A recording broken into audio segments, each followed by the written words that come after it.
何？お前はもう死んでいる。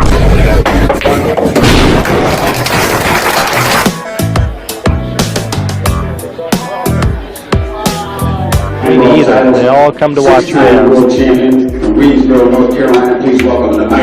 That was one at a time. You see what he did there? The other shots. You know, there are actually rare times where we can actually use those fancy stroke shots that we practice.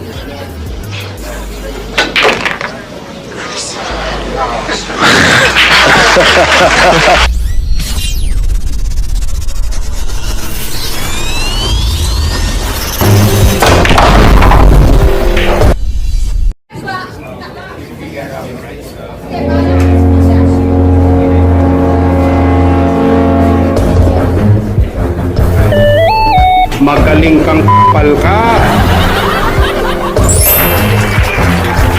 Magaling ka eh.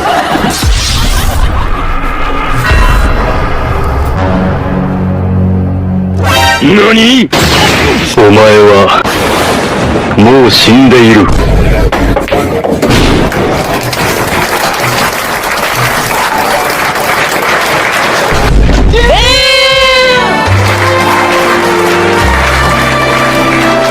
Hindi yata ako makapaniwala. Paano masabi? Relax mo lang.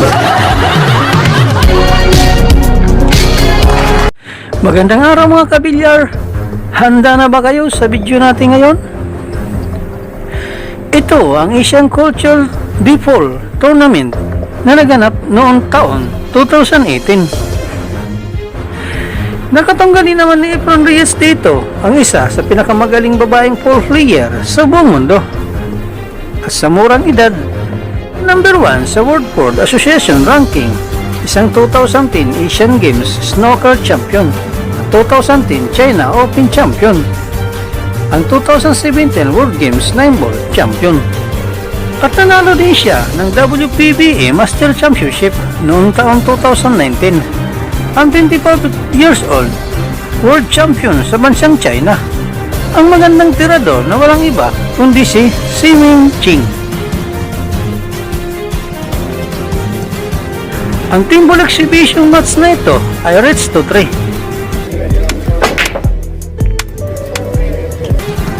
Nanalo si Ming-Shin sa lag, kaya siya ang unang break.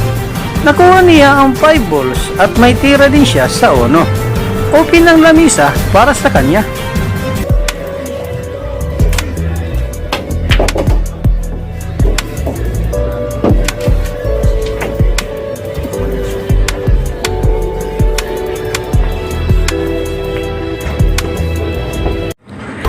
Hindi rin talaga basta-basta ang naabot na ng player na ito.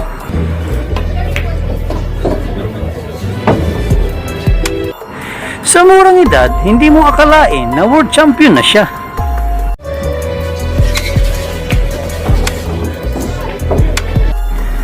Ang 6-ball ang key shot sa rack na ito at mahusay naman niya itong napaghandaan.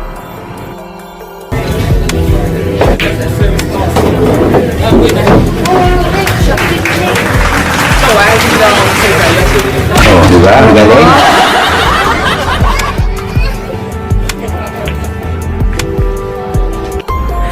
Nagsimula maglaro si Chin sa snooker sa edad na 8.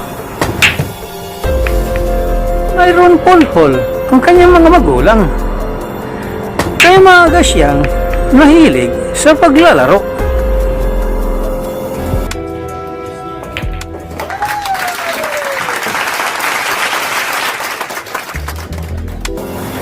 Punta na tayo sa pangalawang rack.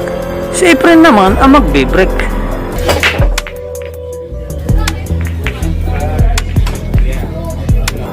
Sa kasamang palad, dry break ang magician dito.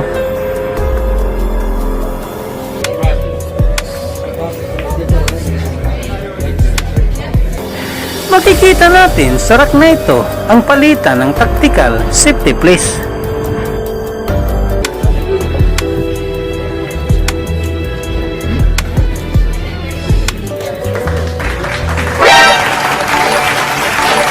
Tumigil ka nga dyan.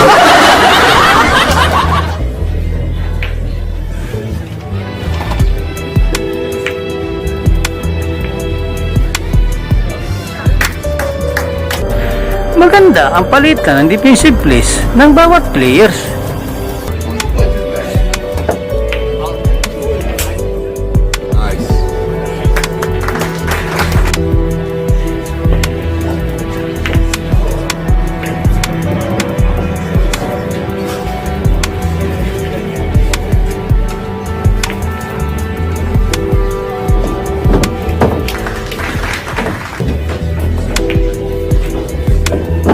Hanggang nagkaroon na ng opinion si Efren sa Wambol. Kaya pagkakataon na niya upang makabawi.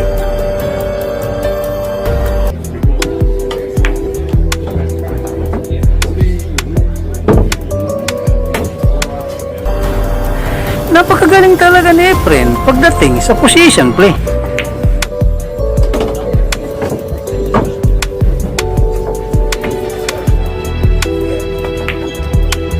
Bihasa din siya sa pagkontrol ng bola mano.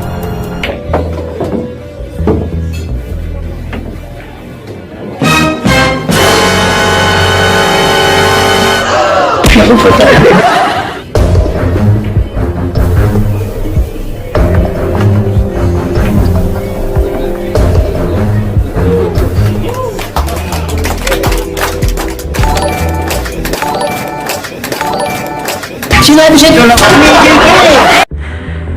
Nagkamali man si Efren ay nakagawa naman siya na magandang kickship.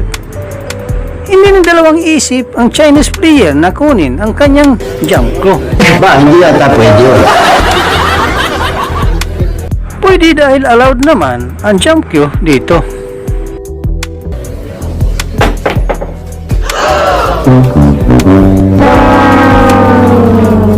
Sayang naman. Hindi mo napasok ni Chin ang shite, napatamaan naman niya ito.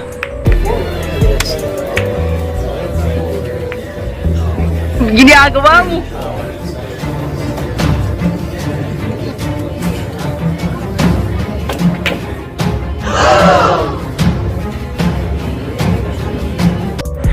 Sumablay si Chin sa malaking tira sa shite, kaya si Efren na ang magpapatuloy dito.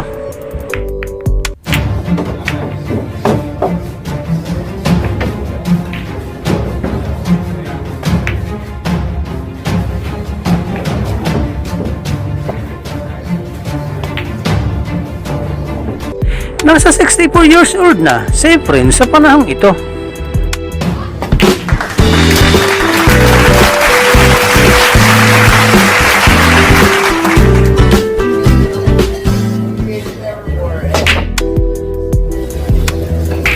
Ito na ang pangatlong rack. Alternate break pala ang patakaran, kaya sa si Min Chin ang nag-break dito.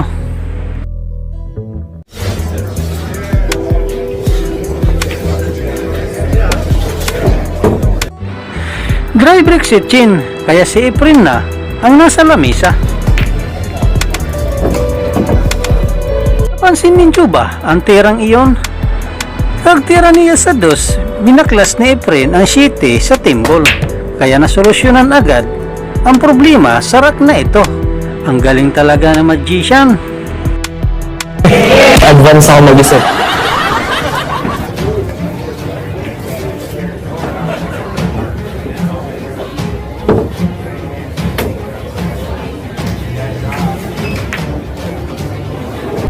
Medyo na short si Efren sa position sa 5, kaya ito na lang ang ginawa niya.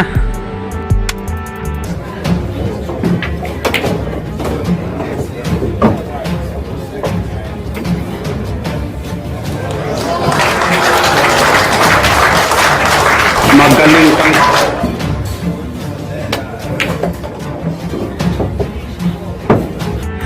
Kung mapapansin ninyo din, madalas gumamit ng rail si Efren sa kanyang mga tira at position play. Ginagamit niya ang teknik na ito upang mas makontrol ang speed ng bola mano. Agree ba kayo mga kabilyard? Dal-dal ka lang eh. Huwag ka magsalita ng ganyan ha.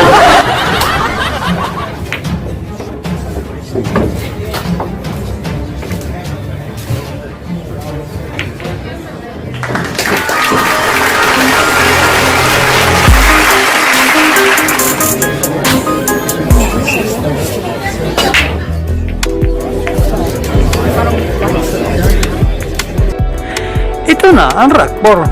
Lamang si Efren 2-1.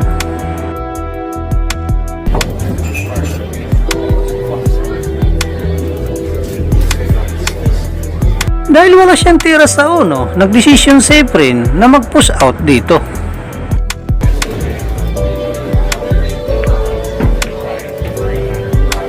Tinira naman ito ng Chinese player, ngunit na-expose ang one ball. Kaya pinahirapan siya ni Efren ng isang malupit na depensa.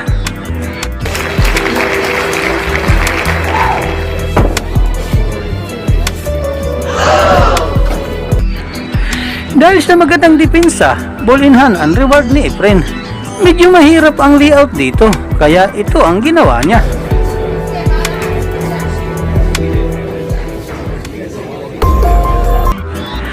Magaling na depensa, ngunit ito na ang sunod na nangyari. Ginagawa mo.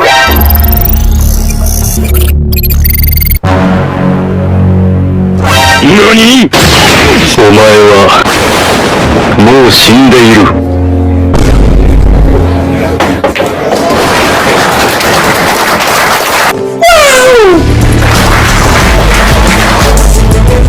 Hindi rin nagpapahuli ang pambato ng China. Nagawa niya maipasok ang uno sa corner pocket sa pamamagitan ng isang magaling na jump shot.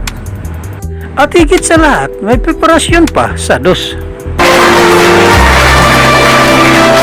Hindi na ako makapaniwala.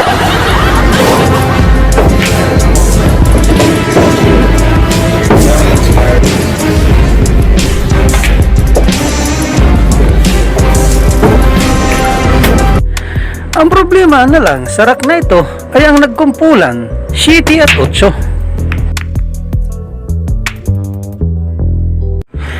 Kaya ito na ang sunod na nangyari.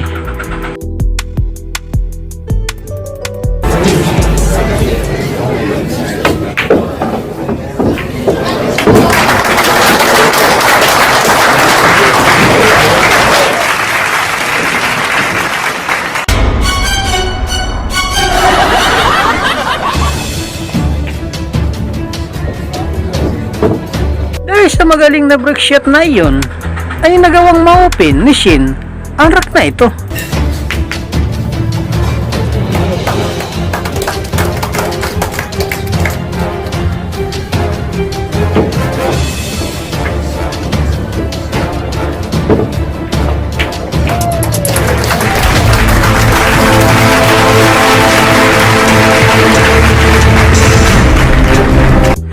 Ito na po ang final rack. Si Siming Chin ang magbe-break.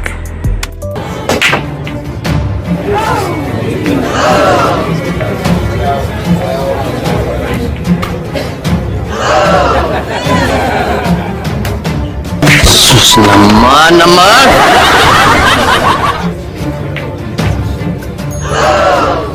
Sinubukan ni Efren ang combination, ngunit nabigo ito.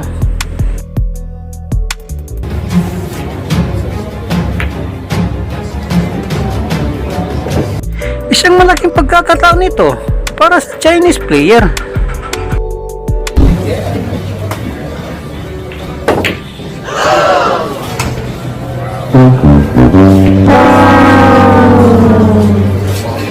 Merienda nga.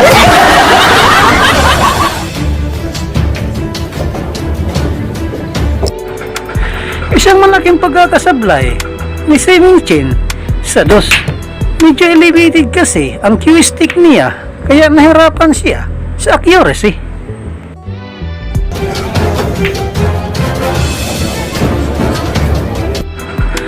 Ang magician na ngayon ang nasa lamesa.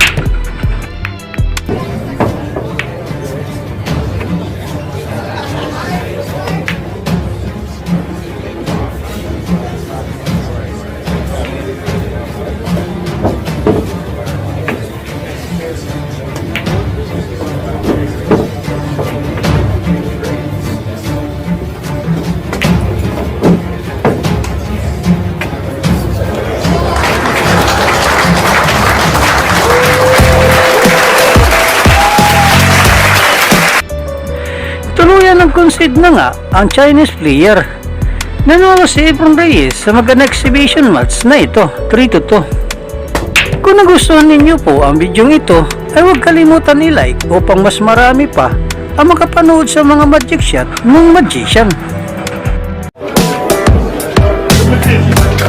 Maraming salamat sa panonood at walang sawang suporta.